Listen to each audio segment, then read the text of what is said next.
Дараагийн мэдээг танилцуулъя. Технологийн салбарт мөнгөний эрэлт их байгаа учраас мөнгөний ханш өссөн гэсэн ийм мэдээлэл ирсэн байна. За мөнгө бол түүхэнд байгаагүйгээр өссөн байна. За үнэт металлыг шууд хүргэлтээр худалдан авч зардаг спот зах зээл дээр мегмар гарагт мөнгөний ханш анх удаага унц нь $60 давсан байна. Америкийн нэгдсэн улсын ерөнхийлөгч Дональд Трампын хэрэгжүүлж байгаа өргөн хүрээтэй импортын тарифын бодлого болон дэлхийн эдийн засгийн төлөв байдал төдийлөн таатай бус байгаа зэргээс үүдэн ийхүү мөнгөний үн түүхэнд байгаагүй дээд амжилт тогтоосон. За мөн үүнтэй адилаар алтны ханш ч гэсэн энэ 7 хоногт мөн өссөн байна. За Америкийн нэгдсэн улсын бодлогын хүү буурч байгаа. За амд долларын ханш суларч байгаатай холбогдуулан хөрөнгө оруулагчид алт мөнгө зэрэг үнэт металлд хөрөнгө оруулахыг илүүд үзэж байна. Америкийн нэгдсэн улсын төв банк лав гарагт хуралдаж үндсэн бодлогын хүүгээ 4.1%-аар бууруулах ийм шийдвэр гаргасан. За үүнтэй холбоотойгоор арилжаа эрхлэгчид гол төлөв мөнгө гэх мэт үнэт металлыг худалдан авч байгаа. За учир нь хүү бага байхад банкнд бэлэн мөнгө хадгалах эсвэл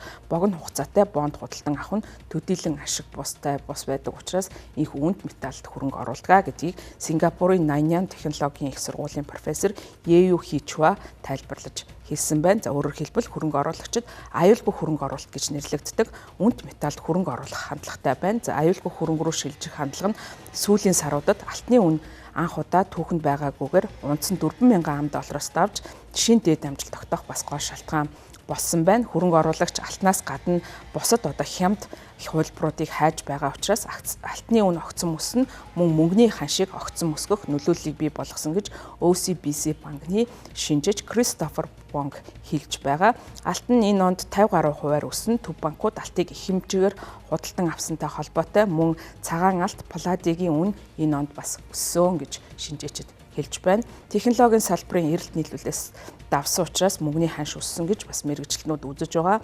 Мөнгө нь алт зэрэг бусад металлаас эрэлтийн хувьд давсан учраас энэ онд мөнгөний ханшийг 2 дахин нэмэгдэх ийм нөхцөл үүссэн. За мөнгө бол зөвхөн хөрөнгө оруулалтын хэрэгсэл төдийгүй биет нөөц гэдгийг үйлдвэрлэгчид судлаачид хэлж байгаа. За үйлдвэрлэгчид энэ металлын эрэлт хэрэгцээг олж харж байгаа учраас энэхүү ихээр худалдаж явж байгаа гэдгийг Сингапурын менежментийн их сургуулийн профессор Комас Мериникас хэлж байна. Алт эсвэл зэсэт эсвэл сайн цахилгаан дамжуулдаг үнэт металл болох мөнгө нь цахилгаан тээврийн хэрэгсэл, нарны хавтан зэрэг бараа бүтээгдэхүүн үйлдвэрлэхэд ашиглагддаг.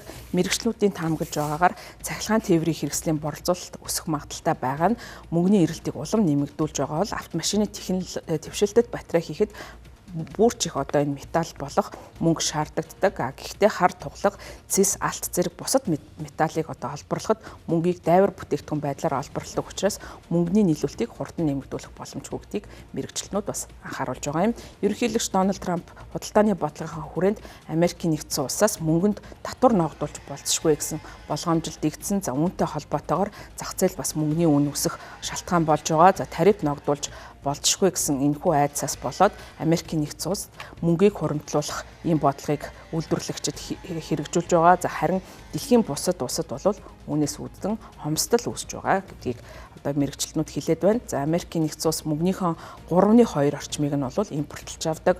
Мөнгийг үйлдвэрлэл үнэт идэл хөрөнгө оруулалтанд ашигладаг. Үйлдвэрлэгчид хомсдлын улмаас үйл ажиллагаанд таслах нөхцөл үүсэхгүй тул нийлүүлэлтэд балталгаатай болгох ийм бодлогыг баримталж хоорондоо уралдаж өрсөлдсөн бодлого хэрэгжүүлж байгаа нь дэлхийн зах зээл дээр мөнгөний үнийг өсгөхөд хүргэсэн гэж профессор Мариникас бас хэлж байгаа. За мөн мөнгөний үн эх саруудад өндөр хэвээр байх төлөвтэй гэдгийг мэргэжилтнүүд хэлж анхааруулж байна.